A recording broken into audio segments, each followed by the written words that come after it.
My name is Samuel Arden Whitfield. I was born on the 3rd day of March in the year 1834 in Botetourt County, Virginia, on land my father had broken from hardwood forest with nothing but an axe and a will that I have spent 80 years trying to fully comprehend. I am 81 years old as I speak these words. I have farmed this same county for more than half a century. I have raised children on it. I have buried a wife in it.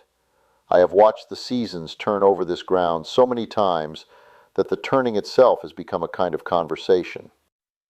My father taught me many things. He taught me to read by firelight using 2 books and a patience I did not deserve. He taught me the difference between soil that will hold water and soil that will not, and why the difference matters more than the acreage. He taught me how to read a man's character in the first 30 seconds of a conversation, and how to keep that reading to yourself until you were certain. But the last thing he ever taught me, the thing he said 3 days before he died, is the thing I have carried longest. And I did not understand it until 20 years after he was in the ground. He said to me plainly, without ceremony, sitting in the chair by the east window where he always sat in his final weeks. He said, "Samuel, a man who cannot be still has not yet reckoned with himself." I nodded as though I understood. I did not understand. I was 34 years old. I had not yet reckoned with anything. But to understand why those words took 20 years to open, you must first understand the man who said them. My father, Josiah Caleb Whitfield, was born in 1807 in Augusta County, Virginia, the 4th of 6 children on a farm that could not comfortably support 3. He came into Botetourt County on foot at 17 years old, with $11 and a bedroll and a certainty about himself that I have seen in very few men since. He was not an arrogant man. Arrogance is a mask worn over doubt. My father had no particular doubt about the things that mattered. He knew what he valued. He knew what he would not do. That kind of knowing settles a man in a way that is visible from a distance. He purchased 40 acres in the spring of 1828 at $9 an acre, which took everything he had and required a credit arrangement with a merchant in Fincastle that he paid off in 3 years of deliberate, systematic work. By the time I was born in '34, he had expanded to 90 acres and had the house built properly in timber and stone, not the first cabin structure most men in those circumstances put up and lived in for a decade. My father did not do things temporarily. He did them once, correctly, and they stood. There were 3 of us children, my elder brother Cyrus, myself, and my sister Patience, who was 12 years my junior and who still lives, as of last I heard, in Roanoke County. Cyrus was built like my father in frame and temperament, deliberate, quiet, effective. I was built more like my mother's side, which is to say, I was restless in a way my father regarded with a mixture of affection and gentle concern. I was not a difficult child. I was a moving one. I could not sit without my attention drifting.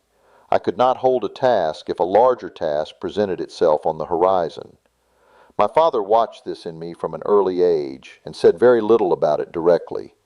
He was not a man who corrected through speech when he could correct through example. He rose at 4:30 every morning of his working life. Not because the work demanded it at that hour, though it often did, but because he believed the first hour of morning belonged to a man before it belonged to anything else. I did not understand this distinction as a boy. I understood him simply as a man who rose early. The understanding came later, as all real understanding does. He was not warm in the way that makes children feel easy and loose in their father's presence. He was something better than warm. He was reliable. You knew precisely where he stood on any matter of consequence, and precisely what he expected. There is a freedom in that kind of father that is not obvious until you are grown and have met enough men whose fathers gave them nothing solid to push against. When the war came in '61, my father was 54 years old and beyond the reach of it by age, though not by feeling. He had opinions about the war that he kept largely to himself, which was characteristic of him. He said once that most arguments men conduct in public are arguments they have not yet finished with themselves.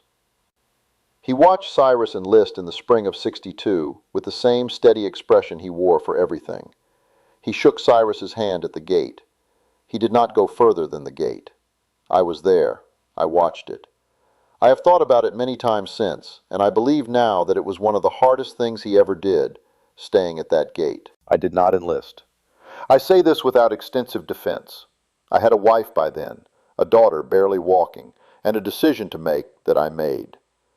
Cyrus came back in '64 with a wound in his left shoulder that never fully healed, and a silence that never fully broke. My father received him the same way he received everything, with steadiness, with the gate open. In the autumn of 1867, my father began to fail. Not dramatically. He was not a man who did anything dramatically. He simply slowed in the way that a river slows when the grade flattens, not stopped, only changed in character. He still rose early. He still walked the perimeter of the farm on clear mornings. But the weight he could carry shortened, and the distances he walked shortened. And by the winter of '67 he had moved his days mostly into the house and mostly into the chair by the east window. He was not a complaining man. He was not a frightened man. He watched his own diminishment with the same clear-eyed assessment he applied to everything else in his life, as though he were watching the south field go thin after 2 hard seasons, and was simply making note of the fact for future planning. I was with him most of those final months. My farm was 4 miles from his, and I came across 3 and 4 times a week.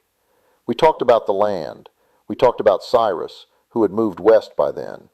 We talked about small, practical things. We did not talk about what was coming with any directness, because neither of us required it. We both understood the situation fully. 3 days before he died, I came in on a Tuesday morning in late March of 1868. It had rained the night before, and the road was slow, and I arrived a little after 7. He was in his chair already, which did not surprise me. What surprised me was that he looked at me when I came in with an expression I had not seen before. Not distress, not urgency, something that was simply attentive in a way that told me this was not an ordinary morning. I sat across from him. My mother was in the back of the house.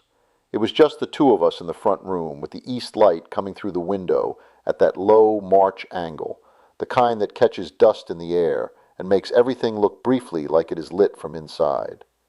He said, "I want to tell you something while I can still tell it clearly." I said I was listening. He was quiet for a moment, the way he was always quiet before he said anything that mattered. Then he said it. "Samuel, a man who cannot be still has not yet reckoned with himself." He did not elaborate. He did not explain what reckoning meant or what being still required. He simply said it and then looked back out the east window. I understood that this was the full statement. This was not a preamble. This was the thing. I said, "Yes, sir." I said I understood. I was lying, and he probably knew it, and he let me lie because he understood that some things cannot be received until the receiver is ready, and all he could do was place the words where I would eventually find them.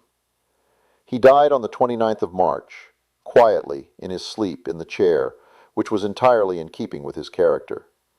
My mother found him at first light. The east window was dark still. The fire had not gone out. I buried him on a hill at the northeast corner of the property, where you can see down the full length of the creek bottom on a clear day. He would not have asked for that view. He would have said any dry ground was sufficient. I gave it to him anyway. It was the only extravagance I ever insisted on over his preferences, and I do not regret it. Now I will tell you about the 20 years it took to understand what he said. I was, in the years following his death, a busy man. I say this with the honesty it deserves, which means I say it not as a point of pride, but as a confession. I was busy in the way that men who are avoiding something are always busy. There was always another field to clear, another improvement to make, another arrangement to consider. I was effective. I will not deny that. The farm grew, the children came, the years moved, and in all of it I did not sit still for long enough to hear the thing that was underneath the activity. I was 54 years old, the exact age my father was when the war arrived, when it finally came to me. I had come in from the north field on an October evening, the kind of evening where the light goes amber before it goes dark, and the air carries the particular smell of turned soil and ending season. I was tired in the way that goes past the body. I sat down on the porch step and I simply stopped. Not because I chose to, because I ran out of forward motion for a moment. And in that stillness, which lasted perhaps 20 minutes, the entirety of what I had not thought about in 2 decades presented itself without invitation. The choices I had deferred, the apologies I had not made when they were still useful, the way I had treated my eldest son in his early years when I was most pressured and least generous, the long silence I had kept with my brother Cyrus when silence was the last thing either of us needed. All of it arrived in that October stillness on the porch step, and it was not comfortable, and it was not brief. That is what my father meant. I understood it completely in that moment, and I have never required further explanation. A man who cannot be still is a man who cannot hear the full account of his own life. He can only hear the noise of what he is doing next. The stillness is not rest, it is reckoning. And a man who avoids it his whole life arrives at the end of it with an accounting he cannot dispute, and no time remaining to address the figures. I made the apology to my son. It was late, but he received it. I wrote to Cyrus in Kansas, and we corresponded until the year he died. These were not large, dramatic reconciliations. They were simple, specific, and real. The stillness had told me what they required, and I did them. That is all. My father was not a sentimental man, and he would not want these words to become sentimental. He would want them to be useful.